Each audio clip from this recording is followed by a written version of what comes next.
प्यारे दोस्तों, स्टोरी पसंद आए तो चैनल को सब्सक्राइब ज़रूर कर लीजिएगा। मस्तीपुर एक छोटा सा गांव था। यहाँ के लोग भी बड़े ही भोले भाले होते थे।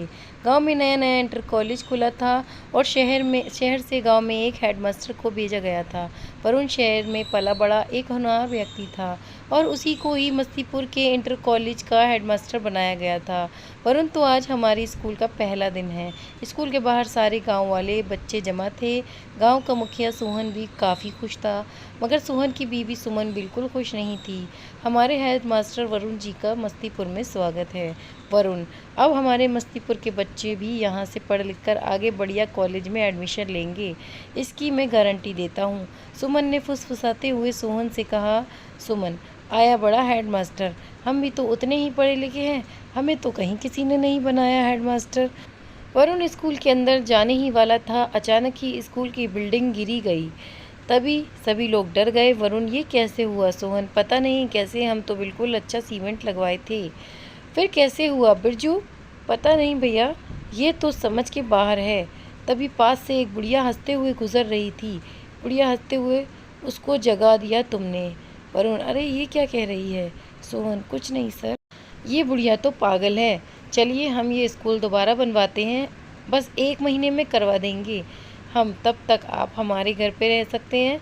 जैसे ही स्कूल बनेगा पढ़ाई शुरू कर देंगे। वरुण, अरे उसकी क्या ज़रूरत है? सुमन, हाँ हाँ, उसकी क्या ज़रूरत है? सोहन, तुम चुप रहो। आज से वरुण सर हमारे घर पे रहेंगे। स्कूल दोबारा बनना शुरू हो गया। सब लोग बड़ी मेहनत से लग गए और उसके बाद वरुण सोहन के घर पर रहने लगा। दूसरी रात उसकी गाँव में वो नीचे वाले कमरे में सो रहा था। तभी अचानक ज़ोर से चीखने की आवाज़ आई। वो उठ गया और घर से बाहर आकर खड़ा हो गया, मगर वहाँ कोई दिखाई नहीं दिया। दूसरी तरफ बिरजू भी अपने घर में आराम से सो रहा था। अचानक से बिरजू की चारपाई हवा में उड़ने लगी। बिरजू, ये क्या हो रहा है? नीचे उतारो। तभी उसकी चारपाई खूब ज़ोर से ज़मीन पर आकर गिरती है। चारपाई टूट जाती है। बिरजू को काफ़ी चोट आती है। वह बेहद डर जाता है। बिरजू, सामने आओ, ये कैसा मजाक है? तभी अचानक एक खतरनाक चुड़ैल काटी नाक वाली उसके सामने आकर खड़ी हो जाती है। वो थरथर काँपने लगा। चुड़ैल ने उसकी गर्दन पकड़कर ऊपर हवा में उठाया। बिरजू ने उसको करीब से देखा और चिल्ला उठा। बिरजू, तो तुम इतने में चुड़ैल ने अपने तेज़ नाखूनों से बिरजू की गर्दन पर वार किया और उसकी गर्दन को उसके धड़ से अलग कर दिया। चारों तरफ खून ही खून हो गया। गांव के लोग सुबह सुबह उठकर खेत की तरफ जा रहे थे। रास्ते में ही वह जगह पड़ती है जहाँ स्कूल बन रहा था। 2 गांव वालों ने सुलीन और श्याम जैसे ही अचानक सामने से गुजरे और उन्होंने देखा कि बिरजू का सर स्कूल के गेट पर टंगा हुआ है और उसके सर से अभी भी खून चल रहा है। कटा हुआ सर देखते ही सुनील और श्याम डर के मारे जम से गए। वो वहाँ से सीधे मुखिया जी के घर पहुँचे। वापस घर की तरफ जाकर देखा कि क्या हो रहा है। वो वापस घर पहुँच जाते हैं। घर पर लोगों की भीड़ लगी हुई थी।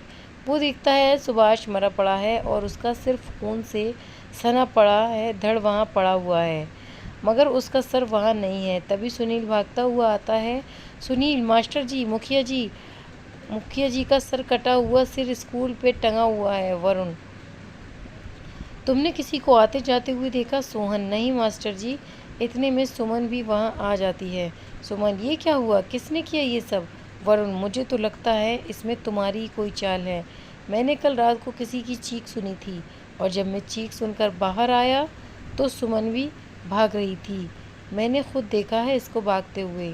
सुमन, हाँ, भाग रही थी, मगर मैंने किसी का खून नहीं किया। मैं भला अपने ही पति को क्यों मारूंगी? सुनील, तो फिर तुम भाग क्यों रही थी? सुमन, क्योंकि मैं वरुण जी को डराकर गांव से भगाना चाहती थी। मुझे बनना था इस स्कूल का हेडमास्टर।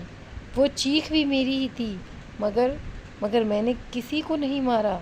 तभी वो बुढ़िया वहाँ आ जाती है। बुढ़िया हंसते हुए कहती है, 2 शिकार, अगला शिकार कौन?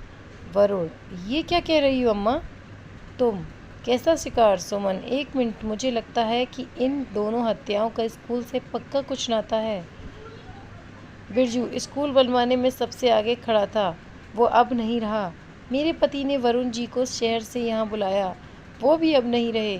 मतलब जो कोई भी है उसका अगला शिकार वरुण जी हैं। वरुण मैं। हाँ, और अब हम सब गांव वाले मिलकर आपको बचाएंगे। आप हमारे बच्चों के लिए इतना कुछ करते हैं और मुझे अपने पति की मौत का बदला भी तो लेना है। सुनील, मगर कैसे? सुमन, कल रात हम सब सोने का नाटक करेंगे और देखेंगे कि वो कौन है जो वरुण जी को मारने आता है। वरुण जी, आप जैसे ही उसे देखें ये घंटी बजा देना। अब वो चुड़ैल श्याम की तरफ बढ़ी। सब भागने लगे। श्याम को पकड़कर उसने 2 टुकड़ों में काट दिया। तभी वो बुढ़िया वहाँ आई। बुढ़िया, रुक जा डायन। बुढ़िया ने जाकर चुड़ैल का सिर पकड़ा और उसकी आंखों में अपनी आंखों से एक शक्ति छोड़ी। चुड़ैल अब एकदम शांत हो गई। चुड़ैल, माँ तू? बुढ़िया, हाँ हाँ, मैं तेरे मरने के बाद आज तक पागल बनी इस गांव में भटक रही हूँ। इस तरह सबको मारने से क्या होगा? ये सब तो पहले ही मरे हैं। इनके अंदर इंसानियत नहीं है। छूअछूत और ऊंच नीच के चक्कर में सब कुछ भूल गए हैं ये। वरुण, मुझे अगर इस बात का पता होता तो मैं इस गांव में कभी नहीं आता। ऐसे लोगों को पढ़ाकर मिलेगा भी क्या? सब लोग बेहद शर्मिंदा थे। कोई कुछ नहीं बोल पा रहा था। सुमन, पशाक्षी, हमें माफ़ कर दो बहन, हमसे इतनी बड़ी गलती भूल हो गई और हमें इसका अंदाज़ा तक नहीं हुआ। आज से ही गांव में सब बराबर होंगे, कोई छोटा बड़ा नहीं। चुड़ैल ने गांव वालों पर भरोसा कर लिया और इस तरह आखिर एक चुड़ैल ने अपने गांव से कितनी बड़ी बीमारी का इलाज कर दिया। स्कूल बना और सभी बच्चे बिना किसी भेदभाव के पढ़ने लगे। वो चुड़ैल भले ही गुस्से में थी, मगर क्या वो गलत थी? पूछिए अपने आप से। स्टोरी पसंद आई हो तो लाइक करें, चैनल को सब्सक्राइब करें, बेल आइकन ऑल पे सेट कर दें। Thank you.